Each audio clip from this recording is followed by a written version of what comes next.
Taiwan crisis अब सिर्फ China और ताइवान का मसला नहीं रह गया।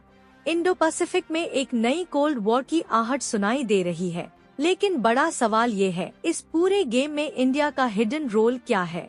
क्या भारत अब ग्लोबल पावर गेम का असली किंग मेकर बन रहा है? आइए जानते हैं इस एक्सक्लूसिव रिपोर्ट में। चाइना ने ताइवान के आसपास नवल ब्लॉकेड और एयर पेट्रोल तेज कर दी है। यूएस ने ताइवान को फुल मिलिट्री सपोर्ट का सिग्नल दिया। ताइवान स्ट्रेट अब वर्ल्ड का सबसे डेंजरस हॉटस्पॉट बन चुका है। लेकिन इस बढ़ती कोल्ड वॉर में इंडिया कैसे फिट होता है, यही है असली सवाल। इंडिया ने ऑफिशियली ताइवान पर न्यूट्रल स्टैंड लिया, परंतु पर्दे के पीछे इंडिया और ताइवान के बीच ट्रेड, टेक्नोलॉजी और सेमीकंडक्टर डील्स तेजी से बढ़ रहे हैं। डिफेंस सोर्सेज के अनुसार इंडियन नेवी इंडो पैसिफिक में एक्टिव सर्विलेंस बढ़ा चुकी है। सोचिए, अगर इंडिया सीधे ताइवान को सपोर्ट करे तो चाइना पर क्या असर होगा?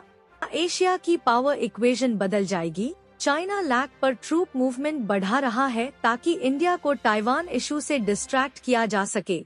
दूसरी तरफ India quad allies US, Japan, Australia के साथ नवल एक्सरसाइजेस कर रहा है। मलाक्का स्ट्रेट और साउथ चाइना सी में इंडियन नेवी की उपस्थिति चीन के लिए सीधा मैसेज है। लेकिन क्या ये कदम एशिया में कोल्ड वॉर 2 की शुरुआत है? आइए समझते हैं।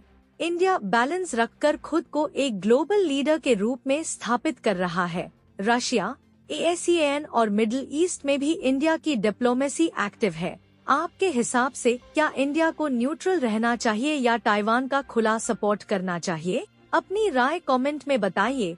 ताइवान क्राइसिस असल में इंडो पैसिफिक का पावर गेम है। चाइना और यूएसए आमने सामने हैं, लेकिन इंडिया इस गेम का हिडन ट्रम्प कार्ड है। अगर कोल्ड वॉर 2 शुरू होती है तो उसका फ्यूचर एशिया नहीं बल्कि पूरा वर्ल्ड डिसाइड करेगा, और इसमें इंडिया की स्ट्रैटेजी सबसे क्रूशियल होगी। आप देखते रहिए इंडिया इंटेल, जहां डिफेंस और जियोपॉलिटिक्स की हर ब्रेकिंग न्यूज आपको सबसे पहले और सबसे गहराई से मिलेगी। सब्सक्राइब कीजिए और बेल आइकन दबाइए ताकि आप एक भी अपडेट मिस न करें।